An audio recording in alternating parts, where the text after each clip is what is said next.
Hello और इस deep dive analysis में बहुत बहुत स्वागत है। आज का फोकस स्टॉक मार्केट के उस हिस्से पर है जो सबसे ज्यादा थ्रिलिंग है, ऑप्शंस ट्रेडिंग। देखा जाए तो ये एक ऐसा टूल है जो पोर्टफोलियो को हेज भी कर सकता है और शानदार लेवरेज भी दे सकता है। लेकिन अगर बिना सही जानकारी के उतरे तो बस अकाउंट खाली होते देर नहीं लगती। तो आज हम बेसिक गलतियों से बचने से लेकर डेटा ड्रिवन टूल्स और एडवांस्ड मार्केट सेंटिमेंट तक का सफर तय करने वाले हैं। ये सारी इन्फॉर्मेशन ट्रेडिंग के नजरिए को पूरी तरह से बदल कर रख देगी। तो चलिए सीधे इस टॉपिक में डाइव करते हैं। आज की इस जर्नी के मुख्य पड़ाव होंगे, सबसे पहले टॉप ऑप्शंस ट्रेडिंग मिस्टेक्स, फिर ऑप्शन चेन को डिकोड करना, प्राइस और ओपन इंटरेस्ट का कनेक्शन, पुट कॉल रेशियो और आखिर में स्ट्रेटजीज और रिस्क मैनेजमेंट। शुरुआत करते हैं हमारे पहले पड़ाव से, top options trading mistakes. Advance trading की तरफ पहला कदम कोई नई जादुई स्ट्रैटेजी सीखना बिल्कुल नहीं है, बल्कि उन पुरानी गलतियों को पहचानना है जो अक्सर अकाउंट्स ब्लो अप कर देती हैं। पहली 5 गलतियों पर नजर डालें तो सबसे बड़ी भूल है बेसिक्स को समझे बिना ट्रेड करना। फिर आता है टाइम डीके यानी थीटा को इग्नोर करना और इम्प्लाइड वॉलेटिलिटी आईवी को गलत पढ़ना। लेकिन सच कहें तो जो चीज सबसे तेजी से कैपिटल को खाती है वो है ओवर लेवरेजिंग, सिर्फ इसलिए कि ऑप्शन सस्ते लग रहे हैं। बिना किसी ट्रेडिंग प्लान या एग्जिट रूल के ऐसा करना सीधा सीधा नुकसान को दावत देना है। और बाकी की 5 गलतियां भी कुछ कम नहीं है, जैसे लिक्विडिटी और बिड आस्क स्प्रेड को नज़रअंदाज कर देना। दिलचस्प बात यह है कि नए ट्रेडर्स अक्सर बेसिक्स क्लियर किए बिना ही आयरन कॉन्डोर जैसी मुश्किल स्ट्रैटेजीज आजमाने लगते हैं। असाइनमेंट और एक्सपायरी के नियमों को भूल जाना भी एक क्लासिक मिस्टेक है। और सबसे बड़ा ट्रैप, हॉट ट्रेड्स के पीछे भागना, यानी वो फोमो वाली फीलिंग और अपने रिस्क या इमोशंस को मैनेज न कर पाना। ये चीज़ें अच्छे खासे प्रॉफिटेबल अकाउंट को रातों रात जीरो कर सकती हैं। अब इन गलतियों में से एक बेहद क्रिटिकल कॉन्सेप्ट को समझना बहुत जरूरी है, और वो है थीटा या टाइम डीके। ट्रेडर्स अक्सर ऑप्शंस को स्टॉक्स की तरह खरीद कर छोड़ देते हैं और भूल जाते हैं कि हर बीतते दिन के साथ उस ऑप्शन का प्रीमियम हवा में उड़ रहा है, पिघल रहा है। एक्सपायरी के जितना करीब पहुंचते हैं वैल्यू उतनी ही तेजी से गिरती है, खासकर उन out of the money options की। सच तो ये है कि ऑप्शन बायर्स के लिए समय किसी बड़े दुश्मन से कम नहीं है। तो यहाँ सबसे क्रूशल पॉइंट ये है कि सिर्फ डायरेक्शन का अंदाज़ा सही होना काफ़ी नहीं होता। इम्प्लाइड वॉलेटिलिटी यानी आईवी को समझना भी उतना ही अहम है। ये हमें बताती है कि मार्केट फ्यूचर में कितनी उथल-पुथल एक्सपेक्ट कर रहा है। जब आईवी हाई होती है तो ऑप्शंस के प्रीमियम आसमान छू रहे होते हैं। अगर कोई इस पीक पर ऑप्शन खरीद ले और अचानक आईवी क्रैश हो जाए तो प्राइस सही दिशा में जाने के बावजूद भी भारी नुकसान उठाना पड़ सकता है। आगे बढ़ते हैं दूसरे हिस्से की तरफ, ऑप्शन चेन को डीकोड करना। गलतियों वाले फेज से बाहर निकलकर अब जरा मार्केट के उस असली डेटा पर फोकस करते हैं जो पर्दे के पीछे काम कर रहा है। जब हम चार्ट से एक कदम आगे बढ़कर ऑप्शन चेन देखते हैं तो सबसे पावरफुल मेट्रिक सामने आता है, ओपन इंटरेस्ट या ओआई। बहुत ही सिंपल शब्दों में समझे तो ये उन डेरिवेटिव कॉन्ट्रैक्ट्स की कुल गिनती है जो अभी तक ओपन हैं, सेटल नहीं हुए हैं। वॉल्यूम सिर्फ ये बताता है कि कितनी ट्रेडिंग हुई, लेकिन ओपन इंटरेस्ट ये दिखाता है कि मार्केट में कितनी नई पोजीशन सच में बन रही हैं और कितनी पुरानी हटाई जा रही हैं। तो अब यहाँ एक बहुत ही दिलचस्प सवाल सामने आता है, क्या प्राइस के उतार चढ़ाव को ओपन इंटरेस्ट के साथ मिलाकर देखने से मार्केट का असली मूड या सेंटिमेंट पता चल सकता है? चलिए इसी को एक्सप्लोर करते हैं। तीसरा सेक्शन, प्राइस और ओपन इंटरेस्ट का कनेक्शन।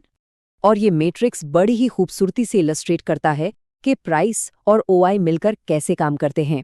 ये एक तरह से प्रोफेशनल ट्रेडर्स की अल्टीमेट चीट शीट है। जरा ध्यान दें, अगर प्राइस ऊपर जा रहा है और ओआई भी बढ़ रहा है तो मतलब नया पैसा मार्केट को ऊपर धकेल रहा है। इसे लॉन्ग बिल्डअप कहते हैं, जो कि बुलिश है। वहीं अगर प्राइस गिरे लेकिन ओआई बढ़ रहा हो तो नई शॉर्ट पोजीशंस बन रही हैं। ये बेयरिश सेंटिमेंट है। अब दूसरी तरफ प्राइस का बढ़ना लेकिन ओआई का कम होना शॉर्ट कवरिंग कहलाता है, जो एक टेम्पररी बाउंस हो सकता है। और फाइनली प्राइस और ओआई दोनों का एक साथ गिरना मतलब लॉन्ग अनवाइंडिंग, जहां लोग अपना प्रॉफिट बुक करके निकल रहे हैं। स्ट्राइक प्राइजेस पर इन दोनों का खेल तो समझ आ गया, लेकिन अगर किसी को पूरे मार्केट का ओवरऑल मूड यानी मैक्रो सेंटिमेंट्स एक ही झटके में मापना हो तो उसका क्या तरीका है? यही एंट्री होती है हमारे चौथे सेक्शन की, पुट कॉल रेशियो। ये पुट कॉल रेशियो या पीसीआर एडवांस्ड और कॉन्ट्रेरियन ट्रेडर्स का एक सीक्रेट वेपन माना जाता है। इसका गणित एकदम सीधा है। मार्केट में पुट ऑप्शंस के टोटल ओपन इंटरेस्ट को लीजिए और उसे कॉल ऑप्शंस के टोटल ओपन इंटरेस्ट से डिवाइड कर दीजिए। बस, चूंकि मार्केट में ऑप्शन सेलर्स या राइटर्स का दबदबा ज्यादा होता है, इस डेटा को उनके ही नजरिए से पढ़ा जाता है। इससे साफ पता चल जाता है कि बड़ी मछलियां और भीड़ अपना दांव किस तरफ लगा रही हैं। इसे एक बहुत ही सिंपल से उदाहरण से समझते हैं। मान लेते हैं किसी स्टॉक में 5000 ओपन पुट कॉन्ट्रैक्ट्स हैं और 10,000 ओपन कॉल कॉन्ट्रैक्ट्स हैं। जब 5000 को 10,000 से डिवाइड करेंगे तो रिजल्ट आएगा एग्जैक्टली 0.5। देखने में ये बस एक मामूली सा नंबर लगता है, लेकिन इसके पीछे मार्केट का पूरा साइकोलॉजी छिपा होता है। अब इस टेबल को भी एक मस्ट हैव चीट शीट की तरह देखिए। जब पीसीआर 1.0 के आसपास घूम रहा हो तो मार्केट एकदम न्यूट्रल या बैलेंस्ड माना जाता है। अगर ये 1.0 से 1.3 की रेंज में है तो मतलब पुट्स ज्यादा है और माहौल थोड़ा कॉशियस या हल्का सा बियरिश है। लेकिन असली एक्शन तब शुरू होता है जब ये नंबर्स एक्सट्रीम पर जाते हैं।